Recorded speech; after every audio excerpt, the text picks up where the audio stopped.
Gua akan membahas 4 cara kalian itu pasti jadi kaya. Jadi lu tinggal buang semua financial advisor lu ke samping ya. Lu dengerin yang gua aja. Karena mereka belum kaya. Dan gua akan ajarin lu gimana caranya jadi kaya. Pertama ini paling sederhana menurut gua. Gua tuh gak suka membol, bla bla bla. Gua akan kasih yang praktek aja. Kalian bisa lakuin secara praktek. Yang satu itu adalah mainin game pembesaran ya income. Karena yang paling kuat di hidup ini ya, paling nomor satu di hidup ini adalah income. Lupain semua yang pernah diajarin ke lu ya. Lu anggap ini gelas kosong, lu mulai baru. Income lu harus besar. Kenapa? Income adalah wealth creation paling powerful. Karena dengan income, savings rate ya, jumlah tabungan, jumlah energi yang lu simpan bisa lebih besar dibanding lu neken-neken pengeluaran. Tapi alangkah baiknya kalau kalian baru mulai nih main game ini ya, mau jadi kaya, gedein income-nya, kecilin juga pengeluarannya. Kalau pengeluaran masih lebih besar itu artinya ego lu ya. Ego lu terlalu gede. Itu lu bukan belajar sama gue, tapi lu belajar turunin ego lu. Untuk lu telan bahwa saya adalah orang miskin dan saya mau kaya. Gedein dulu nih income-nya. Gimana caranya? Banyak caranya. Tinggal satu caranya. Increase value lu. Apapun yang lu kerjain. Kalau lu kasih yang terbaik terus, orang akan lihat value lu dan lu dikasih income lebih. Apapun yang lu kerjain. Mau di bisnis, mau di pekerjaan. Apapun itu. Ya, increase value lu. Increase value lu ke masyarakat kalau lu pebisnis. Kalau lu pekerja, increase value lu ke bisnisnya. Bisnisnya pasti lihat. Kalau lu lakukan sesuatu yang lebih, lu pasti di reward lebih. Ya, itu adalah hukum alam. Simple, tapi orang banyak gak ngerti. Perbesar dulu ya. Karena ini unlimited nih. Lu bisa 10 juta, bisa 20, bisa 1 miliar, bisa 10 miliar. Ada gak yang 100 miliar sebulan? Ada. Ya gue tahu orang yang bikin 100 miliar sebulan income-nya. Nah jadi ini bisa digedein sampai unlimited. Pengeluarannya tekan dulu ya. Kalau bisa 2 juta, 2 juta, 3 juta, 3 juta. Sisanya simpan. Itu aturan pertama dari permainan energi. Yaitu lu harus bisa untuk menyimpan energi. Karena uang itu adalah energi ya. Uang sama dengan energi, kita harus belajar untuk menyimpan energi ya. Bikin energi. Nah caranya gimana? Biar gak tergerus nih. Satu, ini masih masuk poin ke satu ya. Jadi misalnya 1A gitu ya. Karena ini video tanpa skrip ini dari otak gua. 1A itu adalah ini. Hindari segala macam hutang. Apapun tuh hindarin. Mau keluarga lu ajarin KPR, lu buang jauh-jauh. Semua ajaran financial advisor tentang hutang itu salah. Hidup itu nggak boleh berhutang. Kenapa? Karena hutang itu ambil kekuatan paling kuat kalian, yaitu tadi savings rate. Karena itu bisa dipakai untuk bikin yang nanti kedua dan ketiga dan keempat. Mulai dari fondasi pertama. Ini nggak boleh di skip. Aturan ini nggak boleh di skip. Karena kita step by step ya. Satu itu tadi, conserve energinya, simpan energinya ya. Mau keluarga kalian bilang ini biarin ya. Lu miskin dan gua nggak mau dengerin, gituin aja. Gak apa-apa kalian dikatain, biarin ya. Karena itu yang gue lakukan. Pas gue udah punya duit sedikit, kenapa nggak beli ini? Kenapa nggak beli? Nggak mau beli emas, nggak. Karena gue tahu cara mainin gamenya dan gue udah punya game plan-nya dan udah rapi. Dan ini gue share nih game plan yang gue punya dulu ke kalian. Kalian build dulu tuh. Jangan punya hutang, jangan pernah ngambil KPR, jangan pernah ambil KKB.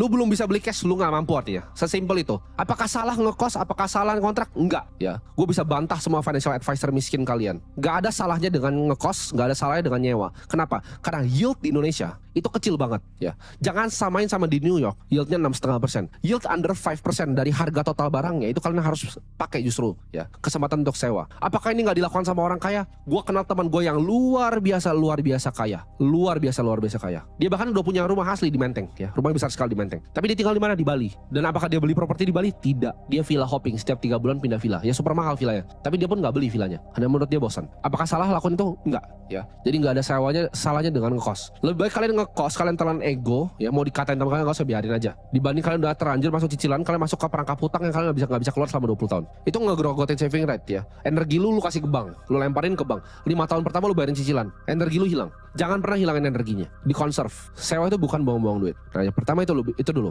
Itu udah kuat, udah pakem ya, lu udah save uangnya. Next step ya. Next step ada bikin fondasi. Nah fondasi itu bukan rumah anjing. Banyak yang salah nih. Begitu lu ntar lu di layoff, lu gak bisa bayar cicilan, rumahnya diambil. Itu bukan fondasi. Itu rumahnya milik bank. Lu perlu pilih negosiasinya sama orang atau negosiasinya sama bank. Nah lu kira KPR itu rumah lu, baca lagi kontrak lu, baca yang detail kontraknya seperti apa. Kalau lu gak bayar, apa yang dia ambil? Dia ambil sama bank, dilelang ya. Teman-teman gua kerjanya ngambilin barang-barang lelang itu, terus kita jualin lagi ke orang. Kalian jangan mau dibodoh-bodohin sama sistem ini. Ditanemin dari kecil bahwa harus punya rumah. Kata siapa? Fondasi itu bukan rumah. Fondasi itu adalah energi, balik lagi. Nah energi itu formatnya bisa berubah ke mobil, bisa berubah ke rumah. Tapi kalau lu rubah ke rumah, di saat lu butuh energinya, lu mesti mortgage balik kan, lu tarik lagi, itu cicil lagi keluar. Itu nggak bagus. Atau lu jual pun pasti turun value properti lu ya, percaya nggak? Apalagi lu yang beli rumah 1 miliar, 2 miliar, pasti turun. Bayar biaya agent lagi 2%, pajak segala macam, turun ya. Energi itu harus liquid. Jadi gimana caranya kita lakukan itu? Nah ini kalian bisa lakukan dengan berbagai macam cara. Bisa bahkan cuma sesimpel stay cash. banyak ngajarin, dana darurat ya kan 3 bulan. Enggak ya. Yang kalian perlu lakukan adalah kalian bikin fondasi yang luar biasa panjang. Bisa 2 tahun, bisa 3 tahun, bisa 5 tahun dibanding beli rumah. Punya fondasi ini ya. Jadi belajar untuk save energi, conserve energi. Ya, energinya lalu disisihin ke dalam fondasi ini. Ini baru rumah asli lu, rumah finansial lu di atas. Ya, lu begitu udah punya bantalan, misalnya lu punya uang 1 miliar sebagai bantalan, itu enak kan rasanya. Lu mau ngapa-ngapain enak rasanya, udah gampang. Ya, ini terserah. Lu mau taruh di surat hutang dimanapun terserah. Itu preferensi lu. Gua nggak akan kasih saran lu misalnya mau masuk money market atau mana, itu terserah lu. Stay cash juga boleh.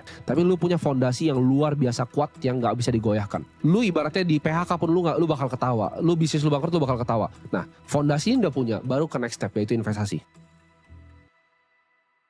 Orang suka skip step kedua ini ya. Dari 1 dia nggak ngerti cara cari income, dia ngutang KPR, dia hilangin saving rate-nya, energi dibuang-buang ke bank, dia nyampe sini, dia langsung lompat tuh. Udah energi dibuang ke bank, dia langsung lompat ke yang nomor 3. Itu mampus langsung lu. Langsung mampus. Lu udah KPR, lu langsung investasi, itu mampus langsung. Lu pasti akan berantakan. 1 drawdown dari market, hidup lu berantakan. Jadi lu bikin dulu fondasi yang luar biasa kuat ini, baru lu lompat ke yang nomor 3.